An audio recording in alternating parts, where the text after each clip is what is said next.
Okay, the next thing I want to focus on is how I've set up my runes for Zen. I want to start off by kind of pointing out the obvious in the sense that I am a higher level player, I'm level 482, and I've had the time to build up the runes that I have so that I have access to a lot more of them than mid-level and beginning players. So some of these I have from previous season dragons, and some of these I just have because I've gotten lucky with chest drops over the seasons. That doesn't mean that you can't emulate this to the best of your ability, but I also want to make it clear that this video isn't meant to be followed exactly. I want to explain the logic behind why I've set up my runes this way so that you can understand the logic better behind using certain runes over others, in the sense that you're going to want to boost particular stats or spells on your dragon based off of how you fly it, not necessarily ruining it a certain way because someone said you should. So, that's one of the reasons why I have Mythic Ammo taking up one of my rune slots instead of using Zen's Epic Rune or maybe another attack rune. And that's mostly because I decided, as I fly my dragons, that I would fly Zen in a more aggressive fashion than some hunter flyers might. So a lot of people regard Zen as a set-up dragon. They're not necessarily looking to take out every tower on the base, they're simply looking to disable it or cripple it in the best way they can, and then follow it up with a cleanup dragon that can take out the remaining towers without much issue. That's a very effective way of flying, and I'm not saying that that's negative in any way, shape, or form.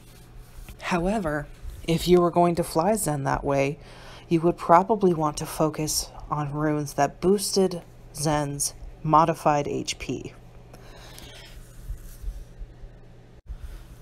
So for those of you who don't know, modified HP is the scaling of your health after you've used runes, glyphs, and riders with armor to boost your dragon's base amount of health. So your modified HP is your dragon's health after, everything you've done to boost it up. And oftentimes spells will work using modified HP to raise the amount of damage or the amount you heal when you cast a spell. Lockjaw is much more straightforward in this sense, because Lockjaw spells almost universally work off of using your modified HP as a damage increasing element to your spells. So the higher your modified HP, the more damage Lockjaw's spells do. That makes it easy to set up his runes and glyphs, because you can simply use warrior health boosting runes, and it will boost his spells overall, and you don't necessarily need to worry about being very specific about it. Hauhezen, on the other hand, has spells that do work off of modified HP, but how you want to use them is really determined by how you fly Hauhezen.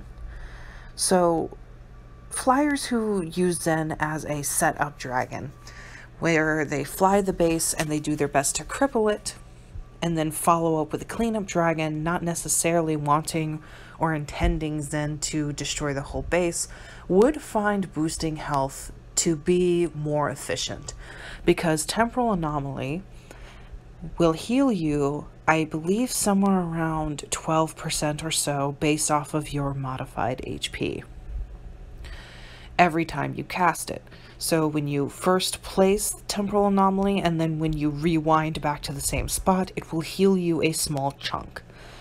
And that is very helpful if you are warping back more frequently after using stasis to take out towers, so that you can retain your health and use some time to build up more rage to use stasis more often. Stasis is another reason why you might want to boost HP, because stasis deals 12% of your modified HP as direct damage to towers when you cast it and hit towers. So obviously that is helpful But stasis is not meant to destroy towers, it is meant to freeze them. And stasis and temporal anomaly work really nicely together, but they're not going to be dealing high amounts of damage. So they're primarily used as the setup elements of Hauhezen's spell kit.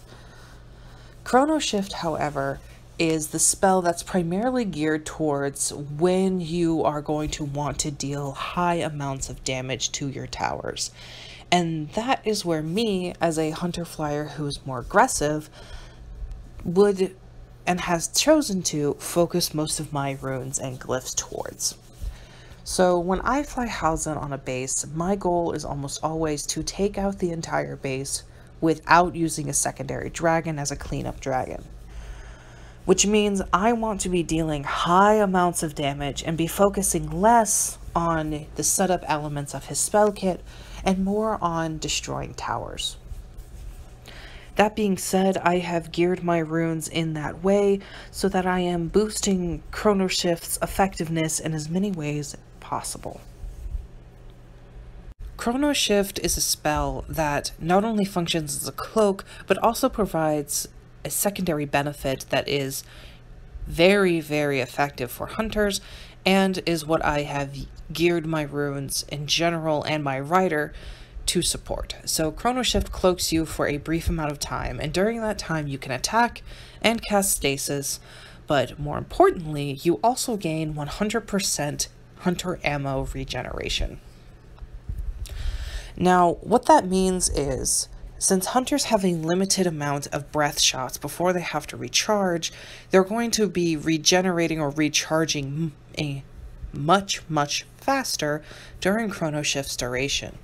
And that's why I've decided to use my mythic ammo rune on Hauhezen, and why I've saved it for so long for a dragon I thought would find it most beneficial, because it increases my hunter ammo by 2.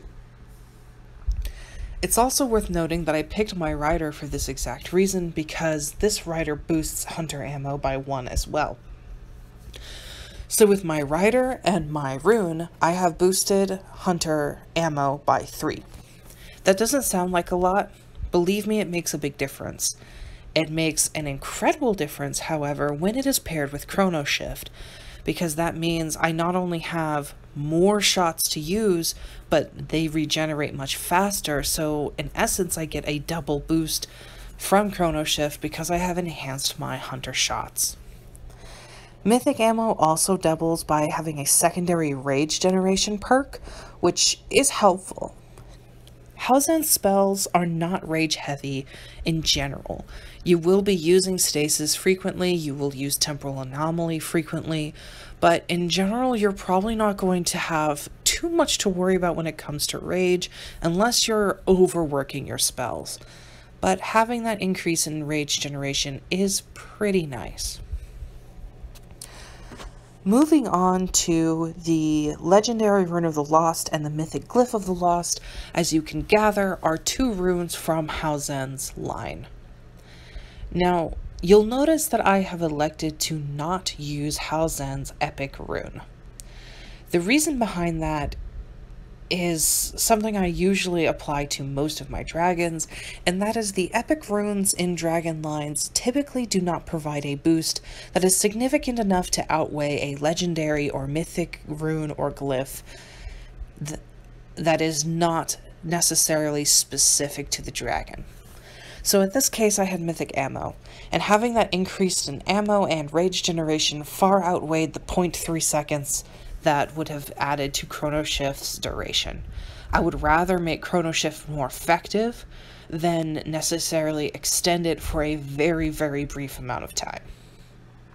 Especially since the legendary rune of the lost and the mythic glyph of the lost boost Chrono Shift's duration by nearly 2 seconds all on their own.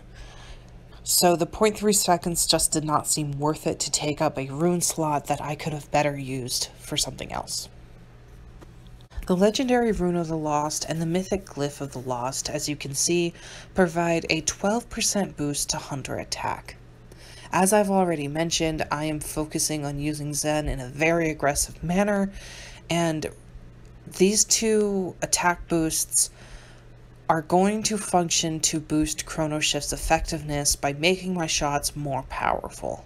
That's what all of my glyphs are geared towards, and obviously my legendary rune is geared towards, because I want Chrono Shift, when I use it, to be able to allow me to deal out high amounts of damage very quickly.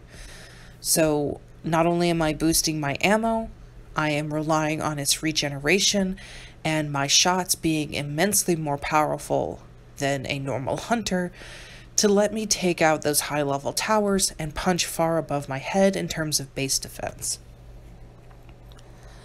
Now you'll notice I have 2 mythic glyphs from previous season dragons. So Mythic Glyph of the Shadows is a glyph I originally acquired when I was using Ashura. So Ashura was a hunter from, I believe, Naja's season, so last season. And Ashura was a tactile hunter that I did find pretty useful. But in general, I just haven't used him in a while, and he's not even in my roster lineup with a rider anymore. And the same can be said for Galgrim, which is the dragon I acquired Mythic Glyph of the Scavenging for. Mythic Glyph of the Scavenging and Mythic Glyph of Shadows both provide a initial increase in spell duration for both of Ashura's and Galgrim's spells, but Hauhezen does not have either one of those spells, so those boosts do not apply. However, the reason I'm using these glyphs is because they both provide an 8% increase in hunter attack. So collectively, those 2 runes provide a 16% increase in hunter attack.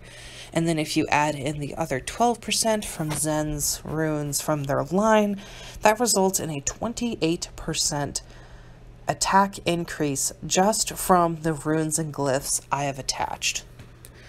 Obviously, that's going to significantly improve the damage that Hauhezen deals with their breath shots, and that's not even considering the rider boost and the gear boost I have applied from using my rider's armor. So in general, I've probably boosted with the rider, the runes, and the glyphs Hauhezen's attack by a good 80 to 90%. And I have relied on using my rider and its ammo to boost my health as a secondary notion, so even though you don't see it in my runes, my modified HP is going to be higher than if I didn't have a good rider or good gear equipped. So in general, as you can see, I've narrowly focused my runes to boost a particular spell, and that's really what I want to be the main message of this segment of the video, is that when you're equipping runes, you need to think about what aspect of the dragon you're wanting to strengthen, and use as much of your material as possible to do so. So I've used a lot of runes that I have taken from other dragons. I've used a mythic ammo rune that I've saved for several seasons now, but in the end I find it to be very worth it, as it's made my Hauhezen very, very effective. Obviously, everyone's going to feel differently about what they want to boost based off of how they fly, so I encourage you to really figure out how you want to fly Hauhezen, and think about what aspects of his spell kit you want to enhance as best you can. If you have any questions about runes, or about how to fly Hauhezen, or really anything pertaining to rune setup, please feel free to leave a question in the comments, and I will do my best to answer. I am wanting to be as helpful as possible while teaching the logic behind runes and how you want them set up. I hope this is helpful, and I will see you all in game.